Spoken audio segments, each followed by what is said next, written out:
The president is extending his timeline for Iran to make a deal from 10 to 15 days. That still puts it in line with the 2-week time frame that Iran had given to address the gaps after the second round of indirect talks with the U.S. earlier this week. What is the goal if there is a U.S. military strike? Well, we're going to make a deal, or we're going to get a deal one way or the other. But with a military strike, is it to wipe out their nuclear program? I'm not going to talk to you about that, but we're either going to get a deal or it's going to be unfortunate for them. And you said today 10 days. Have you given them a deadline firm to make a deal? I would think that would be enough time, 10, 15 days, pretty much maximum. The talks focus largely on Iran's nuclear program, but the U.S. also wants Iran to give up its long-range ballistic missiles. And Iranian officials maintain their ballistic missile program is not up for negotiation. The Wall Street Journal now reporting the president is weighing a limited strike to pressure Iran to make concessions. The outlet reports, per People Familiar, the opening assault, which, if authorized, could come within days, would target a few military or government sites. People familiar with the matter said. If Iran still refused to comply with Trump's directive to end its nuclear enrichment, the U.S. would respond with a broad campaign against regime facilities, potentially aimed at toppling the Tehran regime. Russia is urging restraint. A spokesperson for the Kremlin says Russia continues to develop relations with Iran, and in doing so, we call on our Iranian friends and all parties in the region to exercise restraint and caution, and we urge them to prioritize political and diplomatic means in resolving any problems. Remember, though, back in June, the president gave a 2-week timeline for Iran to make a deal. Hours later, he gave the green light for Operation Midnight Hammer. Holly and Todd. That is a very good reminder. Madeline Rivera live for us in Washington. Maddie, thank you. Let's bring in national security and military analyst Dr. Rebecca Grant. Dr. Grant, thank you so much for joining us. So one thing the president is doing right now is being very transparent and laying out step by step what is going to happen. You know, we're going to use military action if you do not make a deal, and the timeline is about 10 days from now. That's what he's saying publicly.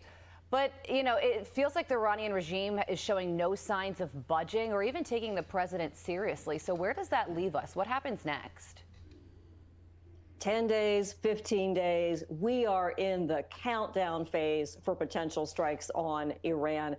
Carly, we know these targets were briefed back in January. And let me be clear, this is not boots on the ground. This is most likely Iran getting its missile production sites bombed unless they agree to talk. They've said missiles are off the table, but no way will President Trump accept that. And you can see from the amount of forces we have over there, I mean, at least 7 destroyers for missile defense, an aircraft carrier, another on the way. Everything is in place for these strikes. It is time for Iran to make a deal and let those UN inspectors in as a start. Let's focus on the timeline for a moment and pick up where Maddie left off. Do you expect a potential attack to possibly be sooner than this 10 to 15 day window in an effort to somewhat catch the Iranians by surprise and to not completely show our cards? Well, that attack could come at any moment as far as the force posture is concerned, because, again, targets pre-briefed already. And remember, you know, this is not a big new war. It's not a long campaign. President Trump uses military force for very specific objectives. And so I'm sure U.S. Central Command, U.S. Space Force, everybody else helping out is ready to execute now. And that's the pressure that's on Iran. Yeah, it could come at any moment. Yeah, and you know, Todd, that's a good point. I was thinking. Yeah, guys, this is official, man. Just count down 10, 15 things, go back to Venezuela, man. You know, that's a smooth move that the president can make and transition into a compact to being the commander-in-chief, going from a presidential diplomatic stand to total commander-in-chief. With his commander-in-chief hat on, we're officially at war. Missiles on the way. This is crazy. I wish this was not happen. I wish we could do diplomacy. I think the president's doing a great deal as a presidential president. He's being presidential now. He's trying to negotiate. He's trying everything before the onset. He's doing everything. You know, you got the media, you got us, our social media, you got the politicians, you got generals, ex-generals speaking on this attack. You got Netanyahu saying attack down. Everybody, all these people are saying it's like going to be attacked. And then here you are, you got the president still trying to set forth diplomacy. This man is really trying to set forth, appears to be setting forth diplomacy. And we're seeing the Iranian situation playing a lot of games back and forth. We're seeing the media talking about it, negotiating, saying they will not do this, or do that, they're willing to do that, and then come back and change up on this. So all this, they're being change up artists. The guys in the media smiling and laughing in a serious matter, like the same guys in the suit now. He was in the Middle East Iranian outfits, and he was smirking a lot. I was just watching his body language, and he was smirking a lot.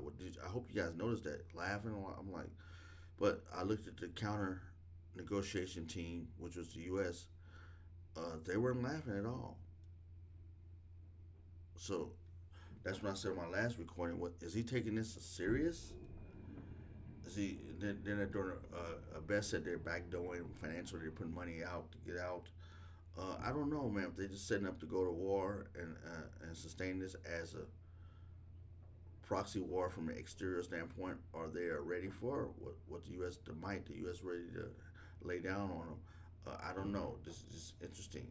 And let's listen to what they got to say in further. What's your opinion? What's your takeaway? What do you think the president is doing right now? He's looking very presidential now. President Trump. He's being very diplomatic. But is he setting up where once we get that ship, that's the one thing I'm coming back. Once we get that carrier within range, we're getting close, within range, would he let missiles fly at that point? Would he put his commander-in-chief at him? What's your opinion? Let me know what you think. Leave a comment down below. Is this strategic? Is this a strategy from the president? Yesterday, what if it happens during the State of the Union address next week? Because, you know, the American people want the president to focus on domestic policy, which of course he will be during that address, and this could be going on in the background. Wow. So only time will, of course, tell on that front. But Rebecca, I thought this was an interesting line from the Wall Street Journal reporting that Maddie read, just echoing it. If Iran still refuses to comply with Trump's directive to end its nuclear enrichment, the U.S. will respond with a broad campaign against regime facilities, potentially aimed at toppling the Tehran regime, because there has been a question about how the use of military action would lead to regime change when the Ayatollah lives in a bunker. He still has his loyalists in the IRGC. So touch on that for us and how regime change could actually happen with U.S. military involvement. Well, it would take a lot of pressure on the right points, and it's possible that there are leadership and certainly IRGC targets on that list. But I got to say, President Trump has been very clear that objective one is to get that nuclear deal really lined up. So I think military targets are top priority. It would be so great to see that regime gone. But no question, he's going to be working the missile, nuclear, maybe space launch targets at its top priority. Staying in the region, President Trump announcing that the United States will be contributing $10 billion to the Board of Peace, but also giving a stark comparison. Listen. The United States is going to make a contribution of $10 billion to the Board of Peace. When you look at that compared to the cost of war, that's 2 weeks of fighting. It's a very small number. It sounds like a lot, but it's a very small number. Putting all of this together, Dr. Grant, does the regime change that Carly mentioned need to happen in Iran for Donald Trump's plan for Gaza, the Board of Peace plan for Gaza, to ultimately take shape?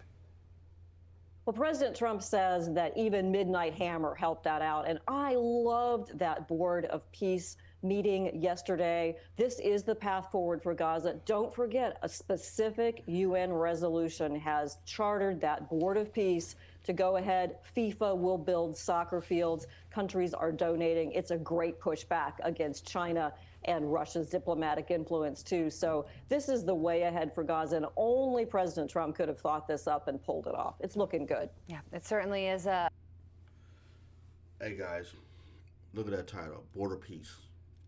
What do you think? This president is really trying to cater towards peace. After all this torment, and it's like he pulled the plug the last minute. When there's no way, there's no negotiation. Button pushed.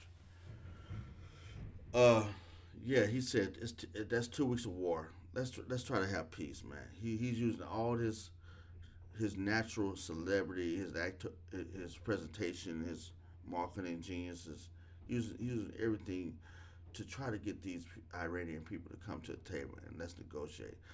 You know we're not going to allow that to happen. You know we can't have you over here trying to rule the world because you guys would use your nuclear weapons. We didn't have the people that got nuclear weapons right now. They had it for tens of decades and they haven't used it yet.